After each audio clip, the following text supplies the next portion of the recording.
Welcome to the Aegance Offscript Podcast, where we talk to industry leaders who share their stories, insights, and lessons, unfiltered and unscripted.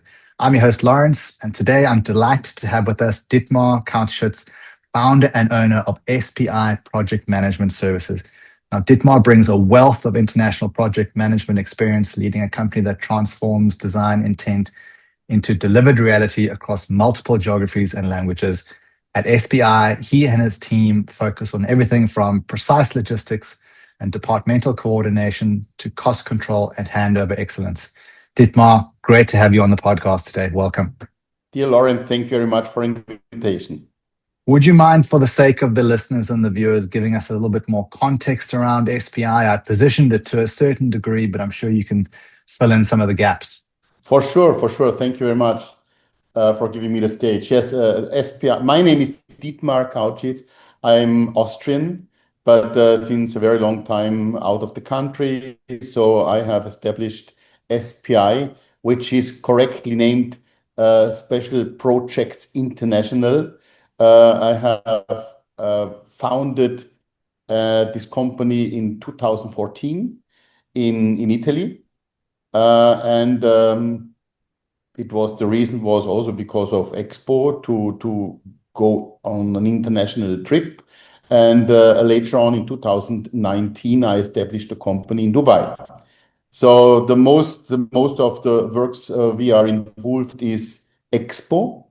So it means these are the international exhibitions which are the host, like Milan or Milan or Osaka or Dubai. We have been very successful in being there, acting as the general contractor for several pavilions. And yes, it's not only Expo where we are very, let's say, deeply involved in projects. It's also boutique hotels, it's museums, or on another note, it's house units or residentials, international. So SPI is normally not really participating in tenders of clients. Normally, we are directly invited by investors or private clients or ministries to take a job, to take a project, to explain how we will deal with it, and then to receive a contract. We are a small entity. We are a small company. We only have 5 to 10 employees, and the majority of experts are freelancers, depending on the project which we are working on. Dietmar, what would you say is the long-term vision for SPI? How do you see the company evolving in the next few years? Let me express like this. At SPI, our vision has always been to merge creativity, innovation, and precision in delivering world-class experiences. I think we are working on a niche that's so-called throughout exhibitions, cultural showcases, or architectural environments. Over the years, SPI has evolved from being a project executor to becoming a strategic partner, one that not only delivers excellence in design and implementation, but also building long-term value for our clients, partners, and communities.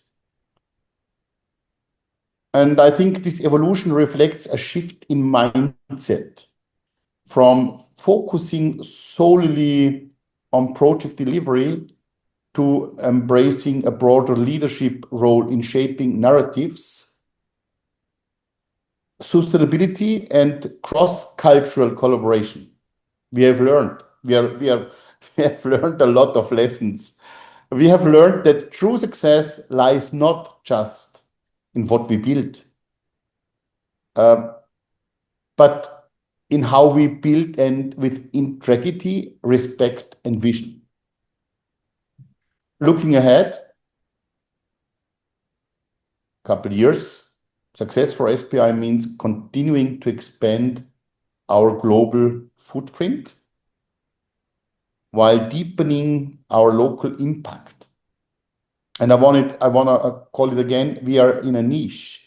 We are really working in a niche. We are not a big company. We are not a big, I'm not a really great and a large entrepreneur. I'm looking at the big companies, and big companies are looking at us. They need us. It's about cultivating partnership with others that inspire trust, championing innovation that serves people and the planet, obviously, and empowering our teams to lead with creativity and courage. You need courage. To be small, you need courage. Ultimately, our direction is clear. And to keep redefining excellence, it's also visible and readable on our homepage.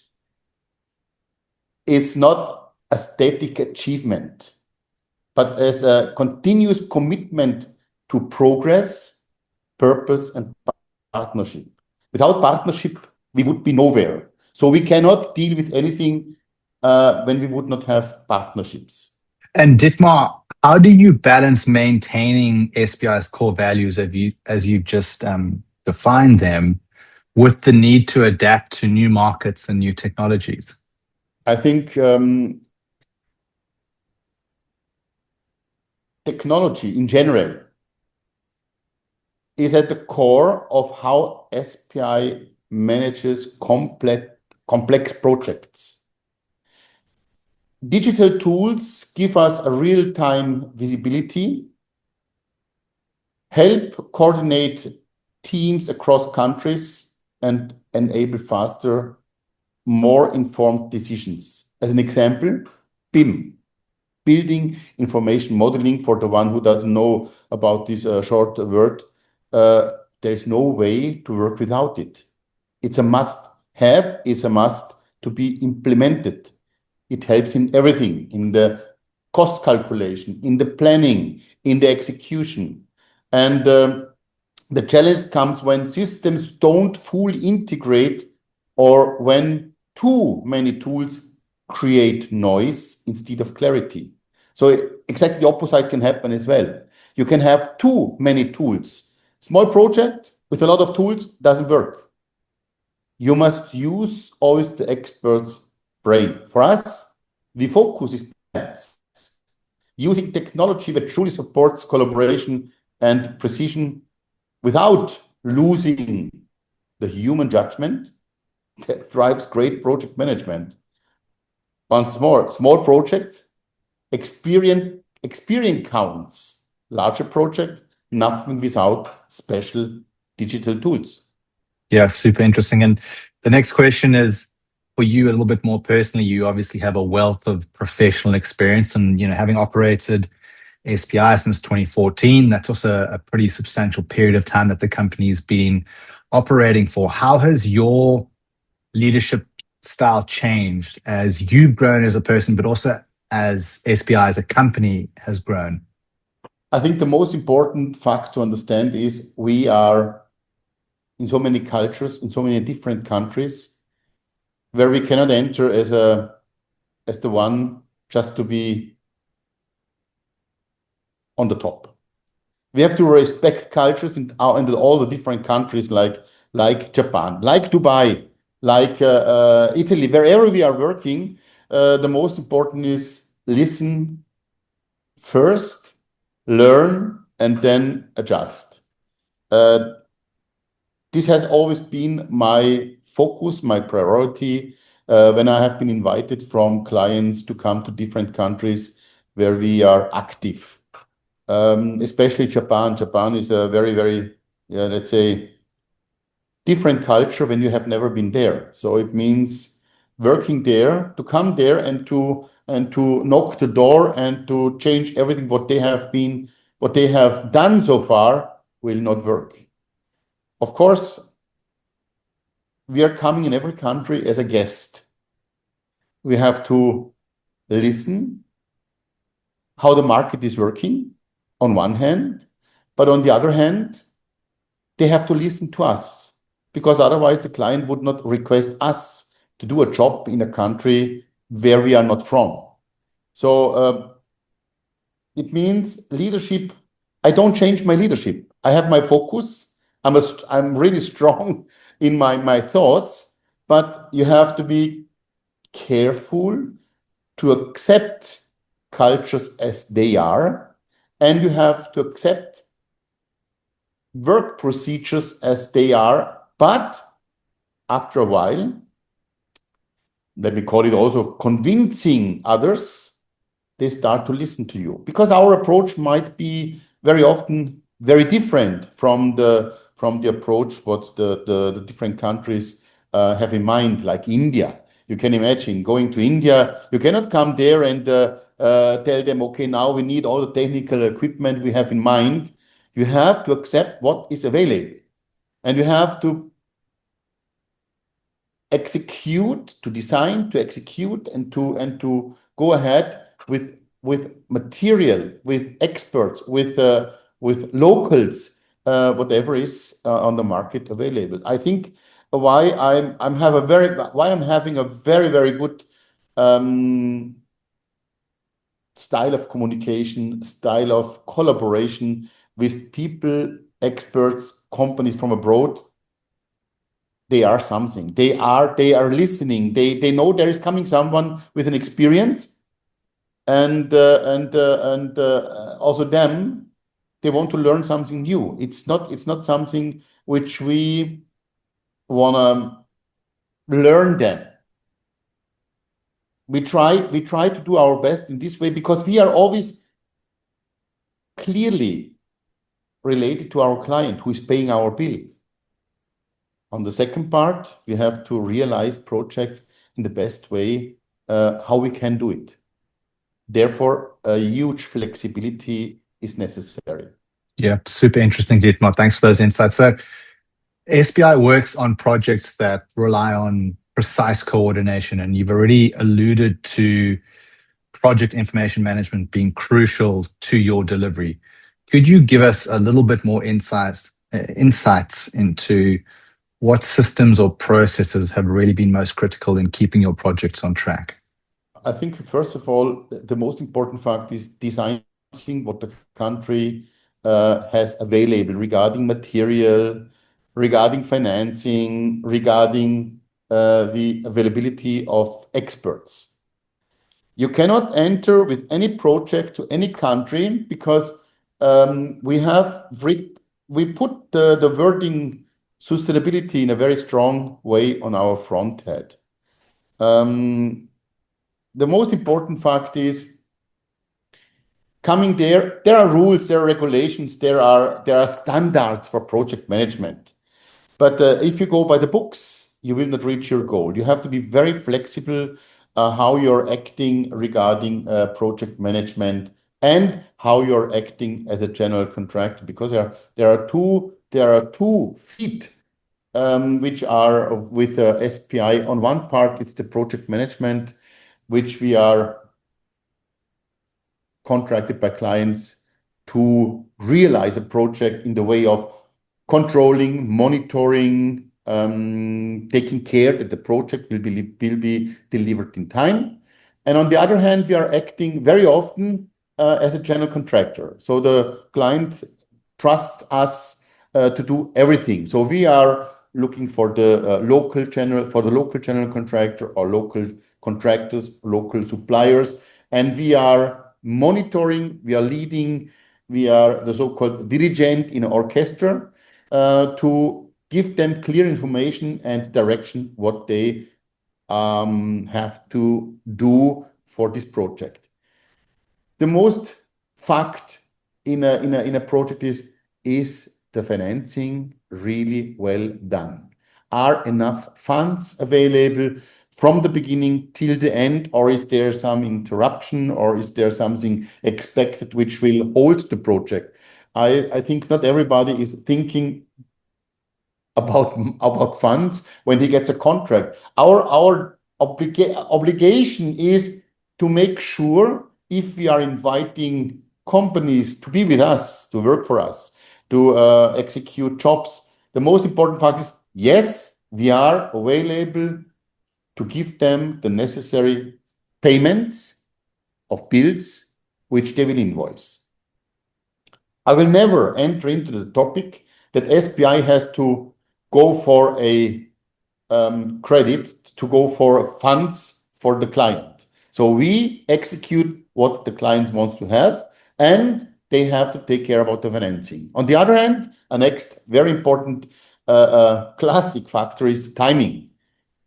The timeline, which is seen as a necessary final date to hand over a project, is not always the same as you will face in the country where you are working. Maybe the suppliers there, the contractors there have a completely different understanding about the finalization of or completion of a project like we have. We know exactly every step, how many days you need for pouring concrete, how many days you need to do the formwork, how many days for the rebars, how many days to organize windows and everything needed for a construction and for a design, obviously. But mostly in different countries, they have another perspective, another view on this. So before entering in such a contract, you have to go to the country where this project shall be executed. You have to inform yourself how they are working, how they are dealing, weekend work, whatever. There are so many small items to be considered to be successful at the end. So never sign a contract where you don't know how the country will act when you're coming there. And obviously, the quality of a construction. You can imagine doing a construction in Europe is completely different than you are doing this probably in the north of India.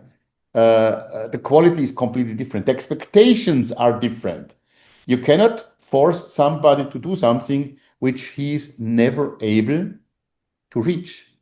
So also this is influencing the design. So if there is an architectural competition and the architect never have been in the country, probably doesn't know what is available there, what's about the sustainability, do we have to bring a lot of material from outside, or we can use sources from the country. This is a very important fact in the design. Not considering this, it can happen, the project will stop. And I think not only talking about sustainability and thinking, yeah, somehow it will go, you have to have clarity from the early beginning, from the first step on. Is this material you want to have at the facade? Is this material you want to have in an exhibition? Is it available at the spot, or forget about this and you have to rethink and to do something different? So these are my really most important facts: budget, financing, timing, material, quality. I think these are really items you must consider in the stage of design, in the stage of planning already. And you've already alluded to the fact that technology is key to SPI's internal workings, and with tools, like AI, for example, is changing how projects are planned and monitored. How do you see SPI embracing AI and that shift? Let me be honest, I'm not really in AI for now. It's a future topic we have to consider. But right now, we use the tools where we have experience. We are not that big construction company or that big general contractor considering everything right now. We are thinking about this, yes, depending on the project. But talking about a pavilion as an example for Expo, or talking about a underground hotel or hotel below soil, which is in our plans for next year, or a residential building with reduced AC engines because of the design of the project. AI is not really needed in this way. So AI, sorry, may be needed for logistical support, how to get material faster on the spot, how to think about the technique inside the building to be on top of everything what the client is expecting, what the end consumer is expecting. But for now, all the tools we are using, like BIM as an example, as I explained earlier, into the process for a construction or for a design, because that's a must-have. But anything else regarding tools, technical tools, they are not related to rules and regulation, how we are using them in project management generally. Project management firms compete on trust and delivery. How does SPI approach winning and keeping clients in a reasonably crowded market? We are lucky in this way. We are participating in very less competitions. So if we do that, it's because we are invited, and the client is recognizing and is looking at us regarding recommendations from other clients. But normally we get a contract by a client directly without any competition, and makes our life obviously easier to survive or to be successful. In case we are competing to our dear friends, yes, I think we are doing our best. We are implementing there our experience we have in this field of work, and yeah, luckily it happened already many times that we have been awarded through this so-called competition factor. Mm. Yes, this is one part, and the other part, how to keep clients. It's rare. Let me call it, it's very rare that we are working with clients 2 times, 3 times, or more often. Why? Because when we are dealing with expo projects, as an example, there are different ministries. In Milan, there we have been working together with Kuwait, US. We have been working together with Mexico. So this is because of competition. Might be in the next expo, like we did it for Japan, we are working with Poland. So it's a completely different way. So there is not, we wanna make happy every client. It doesn't matter. It's a boutique hotel, it's a museum, it's a residential building, it's an expo pavilion. We force ourselves 100% to give our best to every client. So it's very rare that Poland, which you have served for the pavilion in Japan, will come a second time and ask us, Dietmar, would you be so kind to take our pavilion in Saudi Arabia, as an example? This will not happen because there will be again a competition where we will participate or not. So one client 2 or 3 times is very rare, and we are happy for this working with different clients over the past years. So we learned a lot. We have been running with our front end many times against the concrete wall. Okay. Because of this, because new field, new experience, new client, different challenges. And I think it makes much more fun to have a new client we don't know. We have to agree, we have to learn from each other. And yeah, this is how SPI keeps clients happy and obviously projects successful. Would you say that makes a challenge to have predictable recurring revenue or not? No, absolutely not.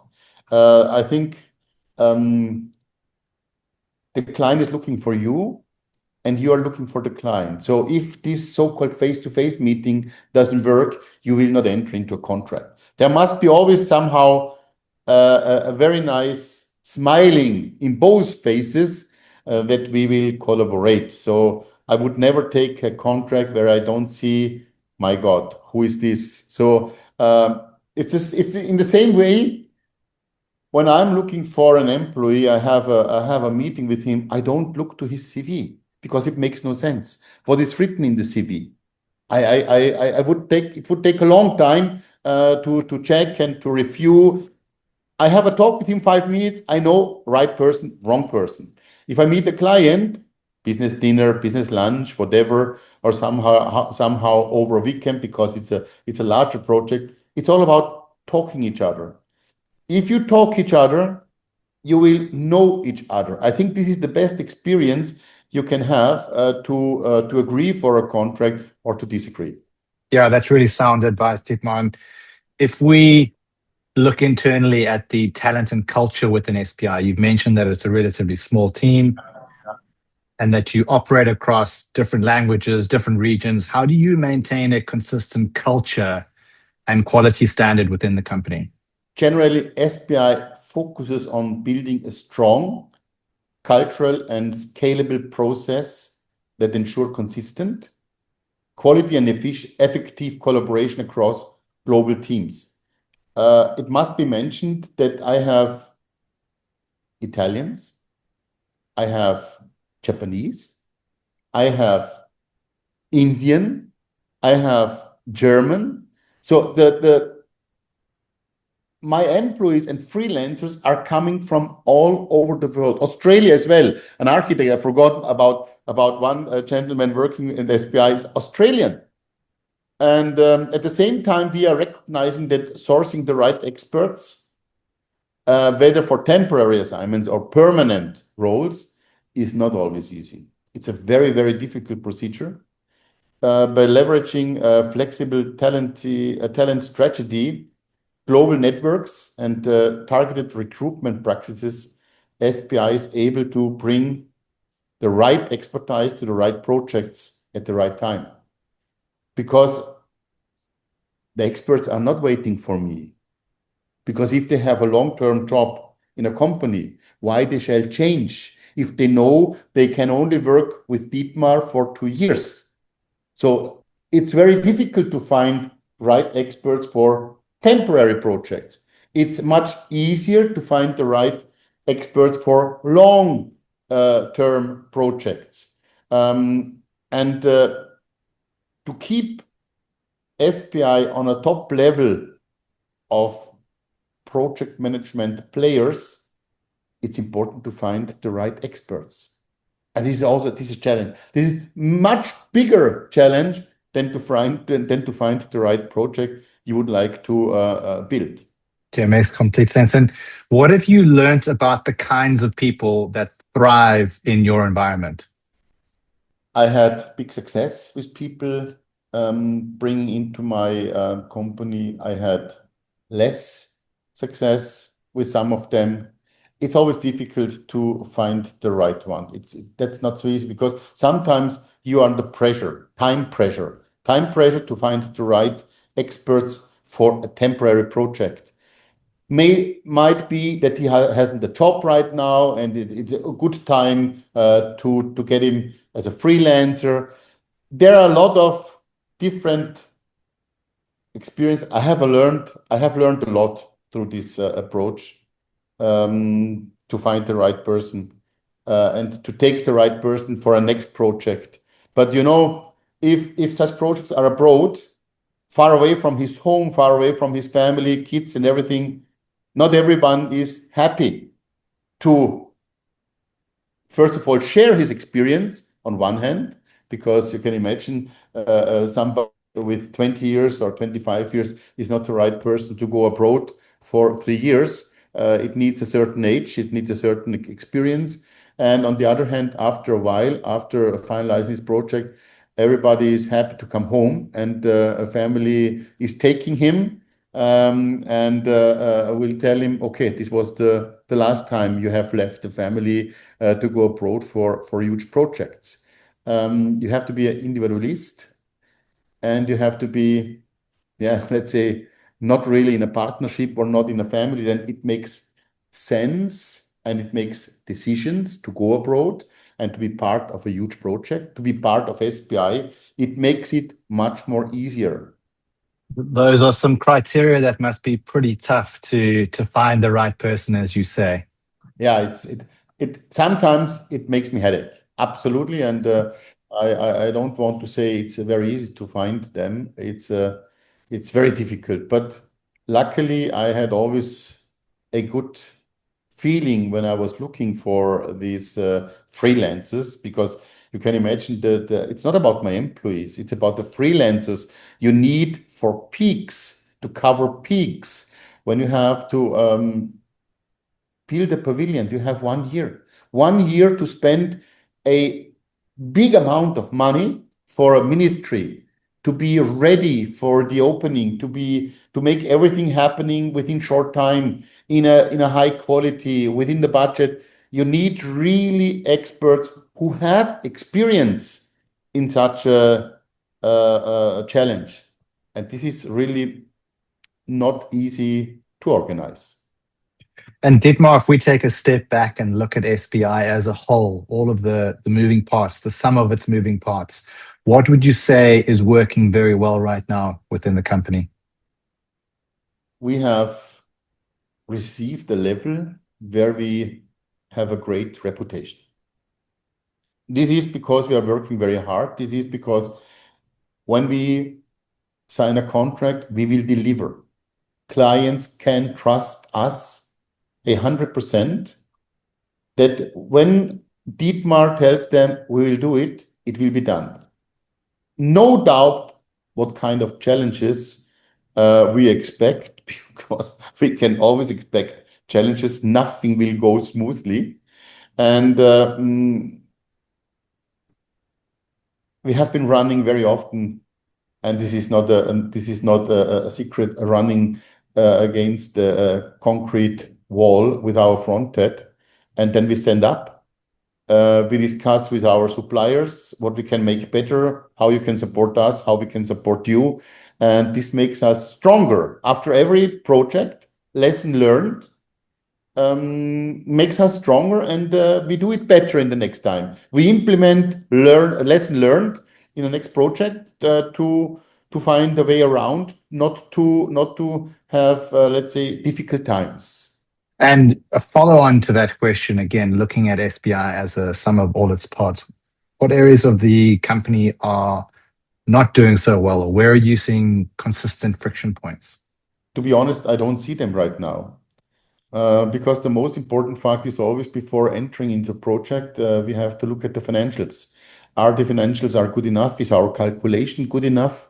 Because mostly we are dealing with turnkey projects where you don't get a 1 single cent more if you agree to a project. So you cannot adjust the budget.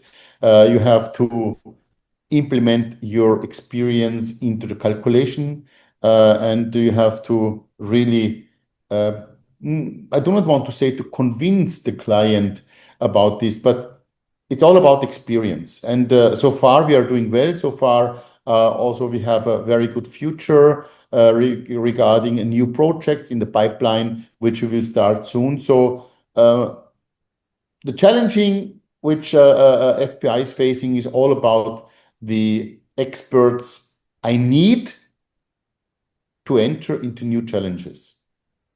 And we don't have the possibility, if someone is getting sick, someone is out of the company for a certain time, to get another one in instead of this gentleman or lady, because I'm happy to have ladies, I'm happy to have gentlemen with me, young architects, people more than 40 or 50 years.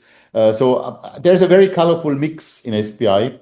But to replace somebody who wants to go back home because of certain reasons, whatever, to cover these experts, that's a big challenge.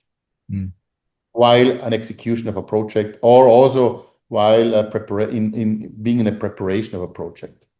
Looking back over SPI's journey, it's been 11, 12 years. What are the key lessons that you have learned in those 11, 12 years that have shaped how you operate today? Yes, thank you very much for this question. Over the course of its journey, SPI has gained invaluable lessons in collaboration, in talent management, and scaling global operations. I'm thankful for that. We have seen that success hinges not only on having the right process in place. but also on fostering a culture where teams across the globe can collaborate seamlessly, innovative boldly, and adapt quickly. There are always changing needs. Every day, not every hour, but daily. Finding the right experts, both for permanent roles and temporary projects, remains a challenge, but it has reinforced the importance of building flexible global talent networks and nurturing skills that align with both current and future demands. Well, on that note, Dietmar, if our listeners and viewers want to reach out and connect with yourself and the team at SPI, where's the best place for them to do that? We are very much in skiing. We are sailors who love to sail. We love to walk. We are not runners. We are not jogging. And we love to eat and sit together and talk. So we love really the time to spend outside the office, because the time in the office is very, very strong, very heavy, very concentrated, and wants to go to a restaurant to enjoy a very good bottle of wine and very good beef. This is somehow where we relax, where we can talk about our families, and I think this makes our life in SPI kind of relaxing. And Dietmar, for our listeners and viewers who would like to contact you and the team at SPI, what's the easiest way for them to do that? Look at our homepage, see my email there, team@wearespi.com, because I think the slogan "We are SPI," it's not me SPI, it's "We are SPI," and I think this slogan tells everything to everybody. When a client is deciding for SPI, he's deciding for a team. Obviously, every fish has a head and the body. Yes, a head is needed, a body is needed. A fish will never be alive if the head is missing or the body is missing. I think that's also somehow what the client really is recognizing, and he likes a lot. To have, if deciding for Dietmar, they know exactly there is a great team behind where they can really trust the company, they will do it. Mm. And of course, every client is looking back to the clients we had, and is sometimes asking, what's your experience with Dietmar? And I'm always smiling. My goodness, he's not an easy guy. Dietmar is by far not easy. Take him like he is, and everything will be successful. Mm. And therefore, yes, that's how we are dealing with everything. Well, Dietmar, thank you so much for joining us on the podcast today. It really has been a fascinating conversation, diving into the inner workings of SPI, talking about some of the projects that you've delivered to date, as well as looking ahead and your dreams and aspirations for the company. So thank you for your time. It was a great pleasure to being invited. Thank you very much, Lawrence. That's it for today's episode of the Aegance Offscript Podcast. If this conversation sparked something, a thought, a question, or a new way of seeing your own business, like the video, subscribe to the channel, and leave a comment down below. We'll catch you on the next one. Cheers.